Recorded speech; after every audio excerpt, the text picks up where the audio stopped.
I'd like to draw on a passage within your memoirs for a quick bit. This is an incredible book, by the way. You should pick it up. You spoke on page 233 the following words. In my book, I blame the social environment and the government for Malay underperformance in the modern economy. Now, from fresh observations, I am convinced that much of the problem lies with the Malays themselves.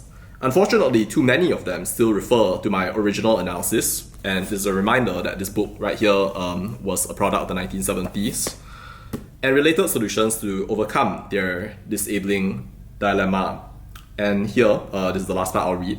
Worse still, most Malays have come to think that the affirmative action instituted by the government in the NEP is a recognition of their superior position as the indigenous people of this country. They claim that because they are the Tuan, or Lords of Malaysia, this discrimination in their favour must be permanent. This is the new Malay Dilemma. Do we take the bull by the horns and tell Malays the truth, or do we refrain for fear of losing their political support? When you think about those words, Tun, do you feel that you have come closer towards resolving this new Malay Dilemma, Tun? Yeah, there is some success in correcting the problems of the Malays, but not enough to catch up with the Chinese. We don't expect to achieve what the Chinese achieve, but the disparity should not be big, very big. It should be very close by. And the dilemma is that the disparity is still there, and we need to continue to help the Malays catch up.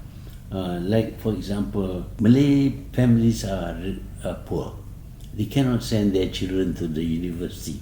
So we have to give scholarships to them, more scholarship, even if their results are not as good as the Chinese boys, but we have to give them more scholarship. That was my experience.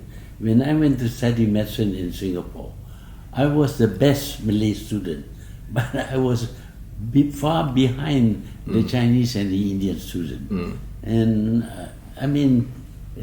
out of 70 students, only 7 students were Malays. You can't catch up like that. You have to have almost the same number. Many Chinese were rich enough to send their own children to the university, but practically no Malay can send their own children to the university. So the government must come in and help.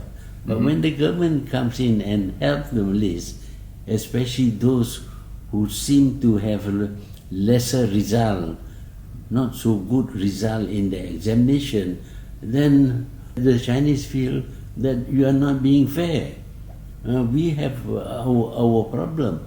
Yes, you have your problem, but if you tackle this on the same basis, especially on merit, I think the Malays will never catch up. So we have to discriminate in favor of the Malays. This is the dilemma. You do that, then you create tension between races.